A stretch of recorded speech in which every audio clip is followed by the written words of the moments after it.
다음은 수용 방식에 대해 살펴보겠습니다.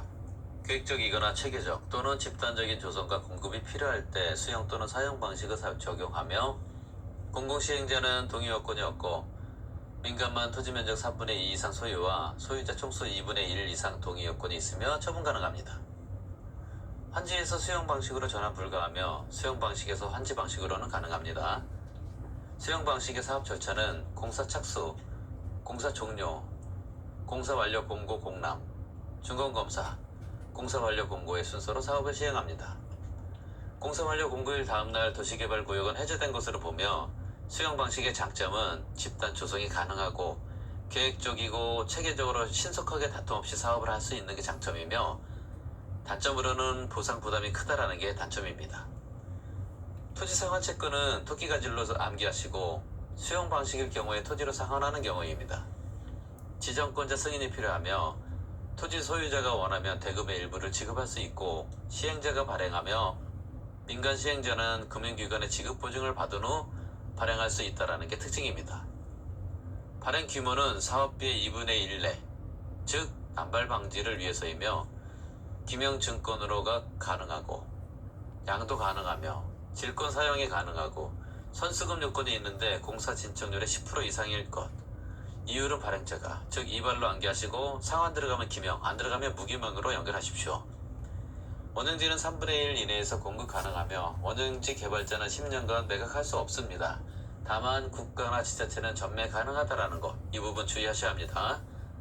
원형지의 공급은 시행자가 수의 계약으로 하는 게 원칙이며, 특징은 국가, 지자체는 전매 가능하며 공공기관, 정부 출연기관, 공모 선정자가 이에 해당되며, 학교, 공장 운영자는 경쟁 입찰 방식으로 하며 학공경으로 암기하시고, 2회 이상 유찰 시 수의 계약으로 하며, 원형지는 원칙은 수의 계약이지만 경쟁 입찰 방식도 있다. 원수경으로 암기하시고, 원형지 공급 가격은 원형지 감정 가격 더하기 시행자와 개발자가 협의하여 결정합니다. 조성 토지 공급은 경쟁 입찰로 감정 가격 이하로 하는 게 원칙이며, 학교나 폐기물 처리 시설, 사회복지시설, 공공청사나 임대주택이 여기에 해당하며 감정 가격 이하로 하며 이율은 발행자가 정합니다.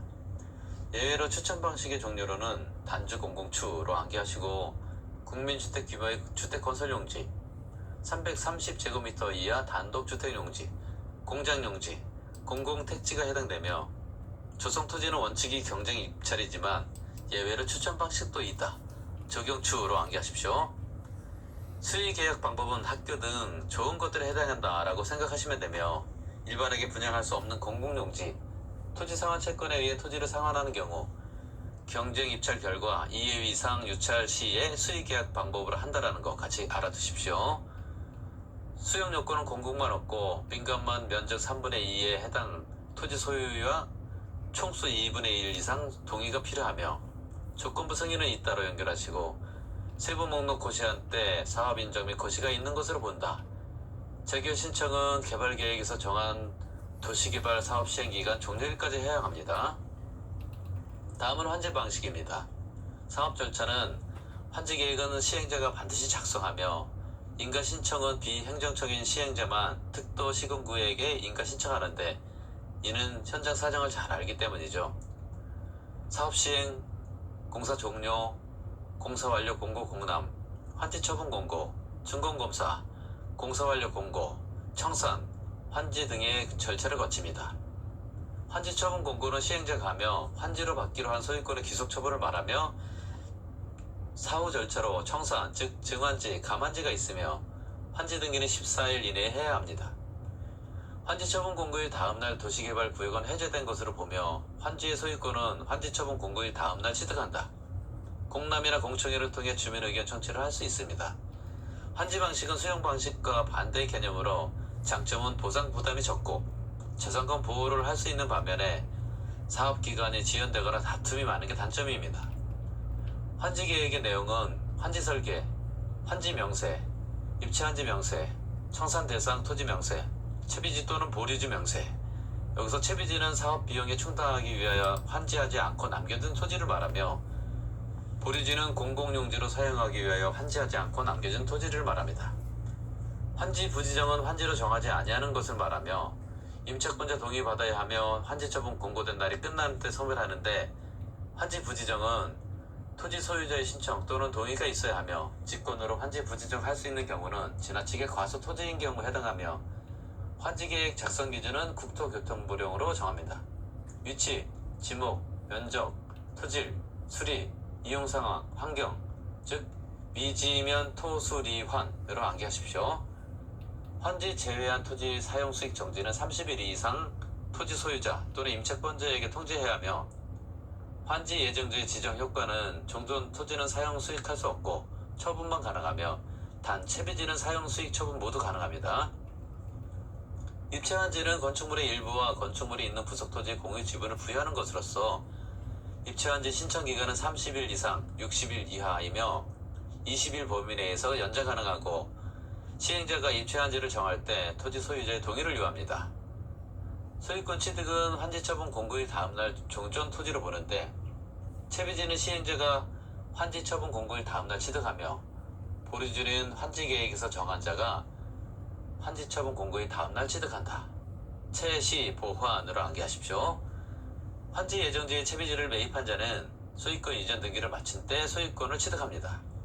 지역권이나 행정상 재판상 처분은 환지에 이전하지 않고 종전 토지에 존속한다라는 거 필히 암기하십시오. 청산금은 환지 처분 공고일 다음날 확정되며 환지 부지정만 환지 처분 전 교부 가능하고 소멸시효는 5년, 일괄이 원칙이며 이제부터 분할 징수나 분할 교부도 가능하다라는 거. 위탁수수료는 앞서도 살펴봤듯이 100분의 4, 104라는 거 기억하십시오. 기득권 보호는 착수 플러스 신고 30일 이내이며 이 부분 국계법에서 한번 살펴봤죠. 시수 3신, 개발구역 정비구역은 30일 비교하셔야 합니다. 결과 통보는 국계법상 도시군 관리계획의 위반 제한은 45일 이내 1회 30일 연장 가능하며 도교법상 도시개발구역 지정 제한은 1개월 이내 1개월 범위 연장 가능합니다. 토지 부담률, 즉 감보율은 토지로 내놓는 건데 토지마다 다르며 평균 50% 정도를 토지로 부담합니다. 평균 토지 부담률은 50% 초과 금지가 원칙이며 지정권자가 인정하는 경우는 60%까지 가능하며 토지 소유자 3분의 2 이상의 동의를 받은 경우는 60%를 초과가 가능합니다. 조합이 시행자일 경우 토지 부담률 구하는 공식은 환지계획 구역 면적 빼기 시행자 면적분의 보류지 면적 빼기 시행지 면적 곱하기 100 환시분의 보시로 암기하십시오. 공유지 포함 사유와 제외 사유는 국계법에서 살펴봤는데 다시 한번 보겠습니다. 포함 사유는 개발 조합 동의자 산정 시나 인가 신청 시, 개발구역의 지정 규모 시 국공유지 포함입니다. 개발법은 전부 국공유지 포함이다로 연결하십시오.